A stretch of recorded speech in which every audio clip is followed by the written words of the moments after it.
Bienvenue sur la chaîne. Aujourd'hui, nous allons continuer notre cours de programmation avec l'apprentissage des variables. C'est-à-dire qu'on va expliquer en fait le concept de variable et donner quelques exemples.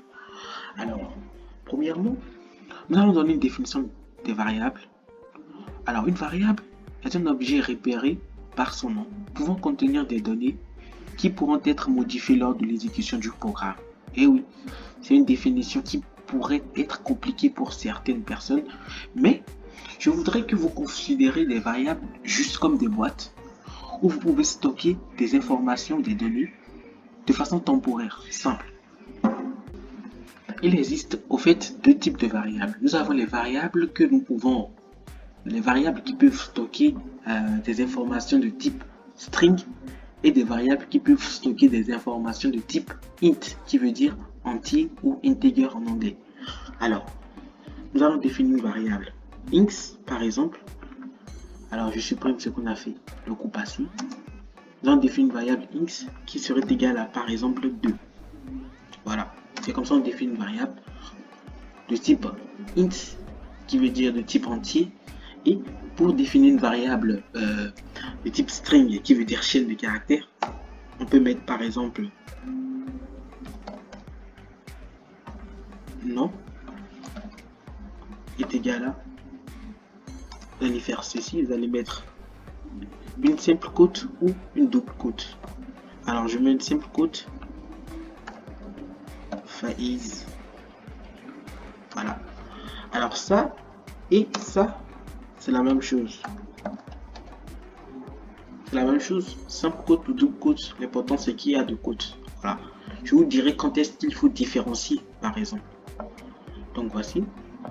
Maintenant nous allons utiliser encore la fonction print que nous avons utilisé le coup passé pour afficher par exemple le contenu de cette variable.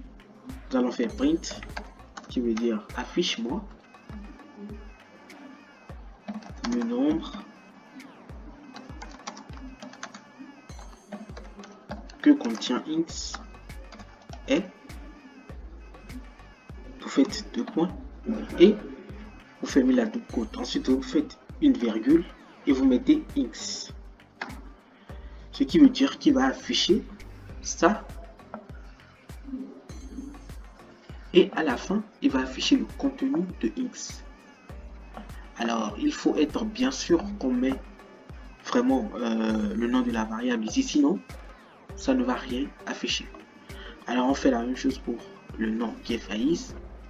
Vous allez mettre une fonction print qui veut dire bonjour, mon nom est deux points, vous fermez ça, vous mettez une virgule et vous mettez non. Ensuite nous allons le exécuter en faisant un F5 ou un run et run module. Et voilà, comme je vous l'avais dit le coup passé, pour exécuter notre programme, nous allons appeler la fonction en écrivant le nom du programme suivi des deux parenthèses et entrer. Et vous verrez ici, le nombre que contient x est 2 et bonjour, mon nom est Faiz.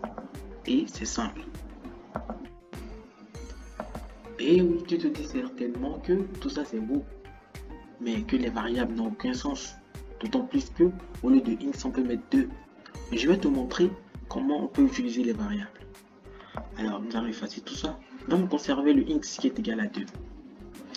Maintenant nous allons faire un mode print qui va nous permettre au fait de faire des calculs. Par exemple on met 2 plus, vous allez faire ça, une virgule, vous allez mettre x ici, une virgule, vous allez ouvrir encore ça est égal à, vous allez fermer et une autre virgule pour mettre x fois 2.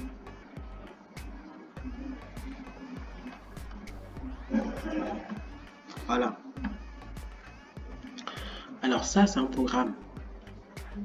Bon, pour les débutants, je crois que ça sera un peu compliqué, mais ce n'est rien de compliqué. Alors, la première partie, c'est juste un test. C'est-à-dire qu'il va juste afficher 2 plus x. et la seconde partie, le x. Alors là, nous allons afficher la variable, c'est-à-dire que le x que nous avons mis ici, nous allons l'afficher ici. Alors on aura 2 ici, et ensuite égal. L'égalité, le signe d'égalité, c'est juste un test. On l'affiche juste comme un string, un test.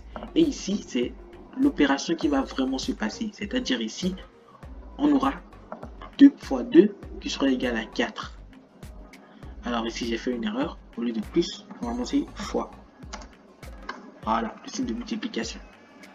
Et nous allons exécuter, vous verrez. Alors, nous allons exécuter notre programme. Je mets le nom. Et voilà, vous verrez. Vous voyez, 2 fois 2 égale 4.